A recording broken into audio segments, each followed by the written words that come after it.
अस्सलामुअलैकुम मेरे भाइयों, let's talk about market updates. और आज की वीडियो में हम बीटीसी को ज़रा एनालाइज करते हैं और मैं आपको ऑल्ट कॉइंस की एक्युमुलेशन करवाऊंगा, क्योंकि इस टाइम पे बीटीसी एक ऐसे फेज में चल रहा है जिसमें आप मतलब ना मार्केट से निकल सकते हो और ना मार्केट में रह सकते हो।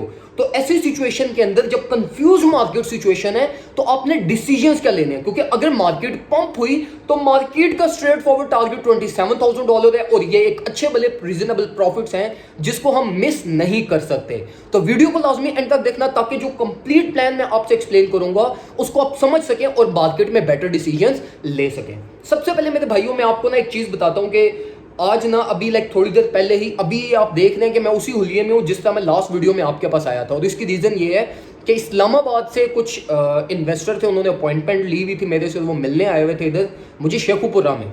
तो उनके साथ काफ़ी सारी डिस्कशन की रिगार्डिंग मार्केट और मतलब उन्होंने इन्वेस्टमेंट करनी थी कुछ। तो एक चीज़ मैं उनको जो मैंने एक्सप्लेन की है, जो मेरे से वो ऑल द वे इस्लामाबाद से यहाँ पर आए, फीस भी पे की मेरी और फिर मतलब सारी चीज़ें, वो एक मैं आपको चीज़ एक्सप्लेन करता हूँ। और वो ये मेरे भाइयों, देखो जब आप न्यू इन्वेस्टर हो ना क्रिप्टो की मार्केट में, तो अगर आपका फॉर एग्जाम्पल प्लान है ना कि आपने 10 लाख रुपए इन्वेस्ट करने हैं, तो मेरे भाइयों देखो जो क्रिप्टो की मार्केट है ना वो हर बंदे के लिए नहीं है, ठीक है। हर बंदा इसको अडॉप्ट नहीं कर सकता।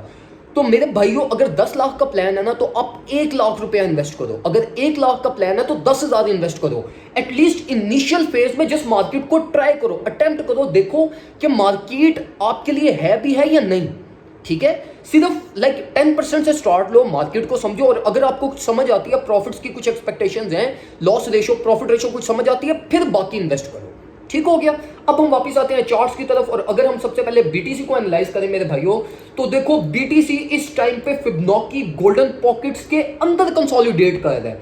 मतलब बॉडी भी हमारी जो कैंडल्स की है वो भी फिबोनाची गोल्डन पॉकेट के अंदर क्लोज हो रही है, और जो हमारी विक्स है वो भी एक असेंडिंग चैनल फॉर्म कर रही है। विक्स की डायरेक्शन हमारे पास अपवर्ड साइड में है। तो यहां पर देखो ये जो सिचुएशन है ना हमारे पास इस टाइम पे, वो सिचुएशन ऐसी है कि मार्केट ने अगर यहां से ब्रेकआउट किया ना तो ये ब्रेकआउट हमें ऑल द वे अप $27,000 तक लेकर जा सकता है, और मिनिमम ऑफ 26,100 तक हमारी प्राइस एक्शन जा सकता है। अब मैं क्यों ये चीज आपको गाइड कर रहा हूं, उसकी रीजन ये है हमारे पास कि देखो शॉर्टर टाइम फ्रेम पे जो बीटीसी अपने पैटर्न और जो मार्केट का एक प्राइस एक्शन फॉर्म कर रहे हैं ना, वो हमारे पास बुलिश है। मतलब मार्केट में हमारे पास 4 आवर पे भी अगर हम देखें तो मार्केट हाई लो फॉर्म कर रही है और बिल्कुल परफेक्टली मार्केट को सपोर्ट मिल रही है। तो यहां से मार्केट मोस्ट लाइकली अगर एक न्यू हाई फॉर्म करती है, जो कि एक हमारी शॉर्टर टाइम फ्रेम पे इलियट वेव भी बनती है, तो मार्केट का target all the way up हमारे पास $27,000 प्लस माइनस बनता है, जो कि हमारे अच्छे भले प्रॉफिट्स हैं। तो देखो मेरे भाइयों ये एक चीज होगी हमारे पास बुलिश साइड ऑफ मार्केट। अब देखो जो मार्केट में अदर साइड है ना, वो हमारे पास ये है कि मार्केट लेवल ऑफ रेजिस्टेंस पे है, और गुड थिंग ये है कि मार्केट लेवल ऑफ रेजिस्टेंस के नीचे कंसोलिडेट हो रही है, और बैड थिंग हमारे पास ये है कि अगर इसको रिजेक्शन मिली तो market all the way down अपनी नेक्स्ट लेवल ऑफ सपोर्ट जो कि 22,500 बनती है यहां तक फेल भी कर सकती है। तो देखो मेरे भाइयों हमें मार्केट की दोनों साइड्स का पता चल गया कि अगर ब्रेकआउट करती है मार्केट ये इस पीनट से, ठीक है, तो ये पीनट की जो फॉर्मेशन है ना, ये पीनट हमें ऑल द वे आप कुछ $27,000 तक लेकर जा सकता है, और अगर ये ब्रेक डाउन डाउनवर्ड साइड पे होता है तो ये हमें $22,000 पे भी लेकर आ सकता है। दोनों साइड्स की आपको सिचुएशन पता चल गई। हमें मार्केट की प्रोबेबिलिटीज का अब नहीं पता कि कहां तक जा सकती है, लेकिन पॉसिबिलिटी मैक्सिमम यही है कि ये अपवर्ड साइड पे ब्रेकआउट होगा। एक तो यहां पर आप ये चीज कर सकते हो कि आप मार्केट में वेट करो, जिस साइड पे ब्रेकआउट होता है उस साइड पे आप प्ले करो, ठीक हो गया। और मोस्ट लाइकली मैंने क्यों आपको बुली साइड का किया, क्योंकि लिक्विडिटी जोन जो है ना वो स्टिल ये हमारी $27,000 के प्लस माइनस है। तो मार्केट अगर लिक्विडिटी लेने भी जाती है तो वो भी आपकी $27,000 तक मार्केट हमारी ट्रेवल कर सकती है। अब देखो एक पहला सीक्वेंस ये है कि जहां पे इसका ब्रेकआउट होता है, जिस साइड पे मार्केट ब्रेकअप आउट करती है, अपवर्ड साइड पे डाउनवर्ड साइड पे, उस डायरेक्शन में प्ले कर लो। दूसरी चीज यहां पर आप ये कर सकते हो मेरे भाइयों कि आप क्या करो, अभी जो करंट मार्केट प्रेशर चल रही है ना, अपने पोर्टफोलियो को ज्यादा एनालाइज करो, अपने पोर्टफोलियो को देखो कि क्या सिचुएशन है।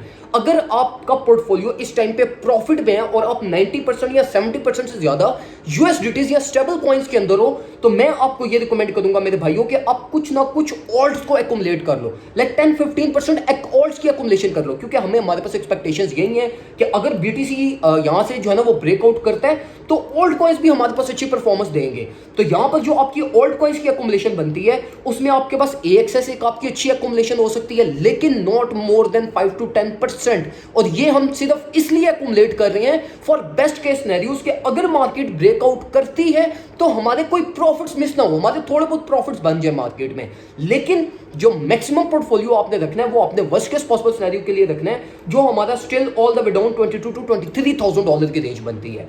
तो इस टाइम पर मार्केट कंफ्यूज्ड है, और कंफ्यूज्ड मार्केट से रिलेटेड मैंने आपको सारी चीजें दोनों साइड्स की प्रोबेबिलिटीज बता दी हैं कि अगर अपवर्ड साइड पे मार्केट ब्रेकआउट करती है उसको आपने कैसे ट्रीट करना है, ऑल्ट कॉइन्स की अकोमोलेशन कैसे कर सकते हैं आप अभी, और अगर मार्केट नीचे की तरफ ब्रेकडाउन करती है उसका भी मैंने आपको बता दिया कि ब्रेकडाउन पे आप उसको ट्रेड कर सकते हो, और all the way down $22,000 to $23,000 से आप अपनी मेजर एक्यूमुलेशन भी कर सकते हो, और वहां से आप अपना एक मेजर स्विंग सेटअप भी ओपन कर सकते हो। तो अब देखो मेरे भाइयों, ये मार्केट इतनी सिंपल है, इतनी सिंपल है कि देखो अब आपको दोनों साइड्स की पता चल गई, कोई तीसरी प्रोबेबिलिटी तो नहीं है ना। अब दोनों साइड्स के मैंने आपको डिसीजन भी बता दिए कि आपने क्या डिसीजन लेना है, किस तरीके से डिसीजन लेना है। अब अगर ये इन चीजों को आप इंप्लीमेंट ना कर सको तो फिर तो ये आपकी नाकामी है ना मेरे भाई। तो इस चीज को सिर्फ अडॉप्ट करने की कोशिश करो, हाई लिवरेजेस को अवॉइड करो, रिस्क मैनेजमेंट पोर्टफोलियो मैनेजमेंट करो, कम प्रॉफिट्स की तरफ अपना फोकस रखो इंस्टेड के ज्यादा प्रॉफिट्स की तरफ आप जाओ, और कोशिश ये किया करो कि सिर्फ लॉस से बचो बस। प्रॉफिट $1 भी बनता है उसको भी डाइजेस्ट कर लो। दुआ में मुझे याद रखिएगा, अपना ख्याल रखिए, अल्लाह हाफिज़।